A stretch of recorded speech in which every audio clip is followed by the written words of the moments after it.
Hey friends, Graham here from the recordingrevolution.com, and we're talking about reverb and delay this week. Today I want to show you how I like to use what we call global effects. So, these are effects that we're going to use on lots of different tracks, reverb on all the tracks, potentially delay on a handful of the tracks. And if you're brand new to recording or mixing, you might be inclined to put these effects on the tracks you want them, like actually insert a reverb or actually insert a delay onto a kick drum track, or well, that would be weird, but lead vocal or lead guitar. And I'm here to say that's not really the best way to approach it for a lot of different reasons. This way of using global effects will save you CPU power. It'll make your life simpler, which is always a win, and give you a lot more control with less effort, which is always good. So on the blog this week, I talked about my two favorite ways to use reverb and delay. My favorite way to use reverb is for like a glue, like a mix glue. So in this mix, I'm going to show you a reverb glue that I've got. And then I also love using delays on a lead vocal. And I really have fallen in love with mono delays, and I'll show you that as well. Both are going to be used as a global effect. So what do I mean? Take a look at these tracks. Everything you see in blue, red, blue, those are the actual instruments: drums, guitars, keyboards, vocals, bass. You can ignore everything else that's in yellow over here. Those are just group tracks. These two tracks in green are my two global effects. So one's called room, it's a room reverb that I got set up, and one's called delay, and it's a mono delay. Okay, these are auxiliary tracks in Pro Tools. In your DAW, they might be called bus tracks or effects tracks. They're basically a track that has no audio on them. You can just send or route or pass some audio through. Okay, this is a great way to handle your reverbs and delays. And on the room track, I have a reverb plugin. This is the stock reverb in Pro Tools called Reverb, and a small room setting. And yeah, it's a pretty nifty little wet setting there. And I followed it with a little bit of EQ, where I've kind of tapered the sound of the reverb a little bit, rolled off some low end, rolled off some high end. And then I've dampened it even more with some tape saturation, just sort of rounded out the tone, made the reverb sound a little more analog. But in essence, it's just a reverb track, and by itself, there's nothing happening. So what I've got is a couple of my group tracks here.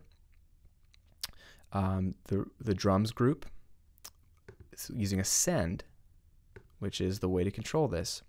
This is a little mini fader, and your DAW might look a little bit different, but every DAW is going to have a send where you could send a copy of, in this case, all the drums to the room reverb. And you can see it's not very much. I have an instrument group, which is going to include all my guitars and keyboards, and I'm sending some of them to the room reverb. And I've got the vocals, and they are sending a little bit more of all the vocals to the room reverb.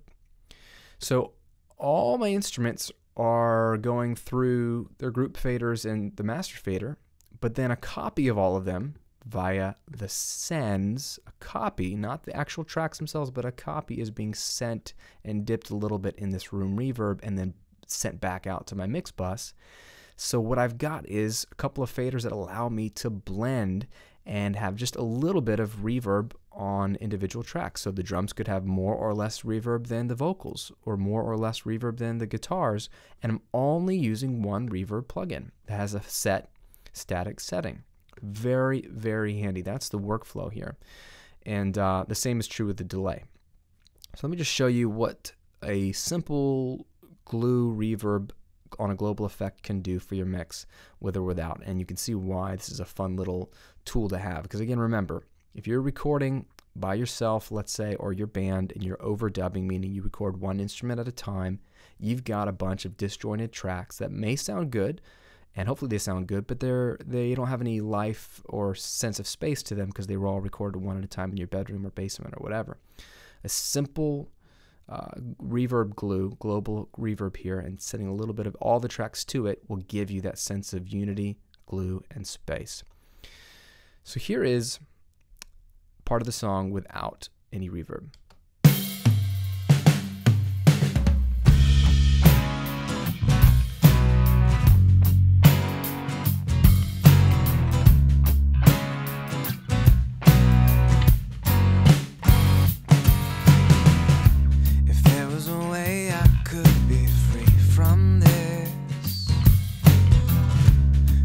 You think I would have tried. Okay, just the drums in a room, bass, acoustic, vocal. Unbypass the reverb, and we'll take a listen.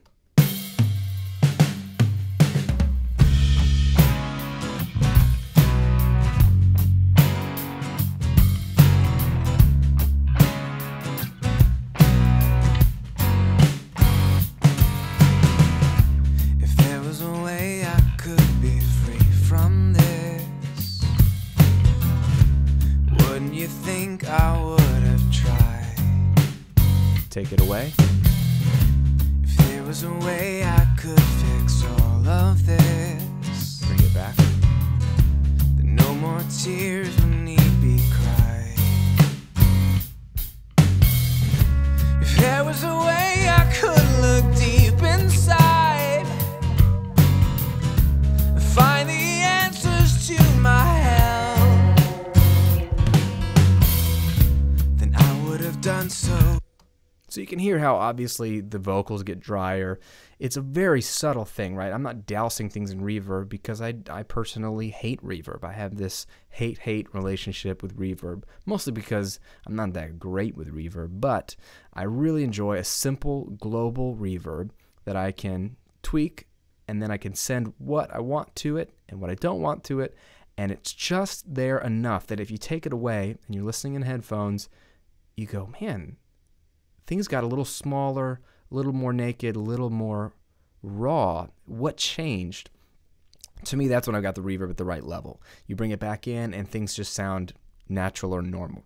So again, you put that reverb on a auxiliary track and you use sends either on the actual track level, or in my case here in this song, I happen to do it on the group track level. It's the same concept, only you can have more control by sending just the snare drum or more of the snare drum into the reverb and more of the lead vocal as opposed to the harmony vocal to the reverb, and you have individual faders to control all day long.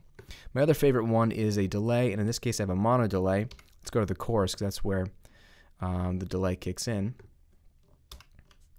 And on this track I've got a stock delay. It's called the mod delay in Pro Tools. And I just found a basic setting that I liked. I synced it to eighth notes, and I adjusted the low pass filter, the feedback, till I got something that was pretty cool. And I followed it with a lo-fi plug, and I've shown you this before, where I reduced the sample rate, sample size, and added some grit and saturation to it. So it just kind of makes it, again, a little more analog sound, a little warmer. But it's not a ping-ponging cool stereo delay. It's a mono delay that's panned just a smidge. It's in a fixed location. So take a listen to it. Something more, someone stronger and higher than I need something more, someone to reach down. Right? It's the effect of a repeating echoey delay. It has that sense of otherworldliness. It's bigger, it's larger than life, it's an obvious effect, but it's not taking over all my panning because it's not ping-ponging everywhere. It's not ruining my panning. It's in one fixed place. It can never get out of hand. I really like a good mono delay. And again, that is on a global effects track where I can route the lead vocals through these sends, even the harmonies, the doubles, whatever I want, even the lead guitar. During the solo section, here I'm sharing a guitar and a vocal are sharing the same delay because it's as simple as, hey, I can route as much or as little as I want to this track using sends, and I even have automation on the sends. I can bypass them in certain parts if I want the vocal to be dry, and then if I want the delay to kick in, I don't have to actually affect the delay plugin, just the one send on the one track I'm sending it to. So I just wanted to show you a practical example of my two favorite ways these days of using reverbs and delay. I generally have both of these in place. Sometimes it'll be a stereo delay, but a lot of times it's just a nice simple stereo room reverb or plate that I use as mix glue that I could take it away and you almost don't miss it, but you notice something's changed. And then a nice controllable mono delay. And you put them on these auxiliary tracks and then use sends to get anything, dial in whatever you want on a track-by-track basis, and even with the power of automation on a moment-by-moment basis in the song, which is really, really cool. So give it a shot. mess with some global effects when you're doing reverb and delay, and you don't have to go much crazier than that. Hope that helps, everyone. Graham here from therecordingrevolution.com. Hey, if you like the video, subscribe. It means the world to me. It really, really helps me get the word out. And if you like what you're learning and if they're helping you, all the tips and tricks and tutorials, head over to The Recording Revolution, the actual site, if you're not there right now, and sign up for the mailing list. I got an extra video tutorial I want to send you, bonus ebook, a bunch of other content that I don't put anywhere else. That's really going to continue to help you. If you like this training, you'll like all the other free stuff as well. And then you'll be up to date on all the cool stuff that we're doing at the site anytime new content goes live. That's enough for me. Go make some great music this week. I'll talk to you soon.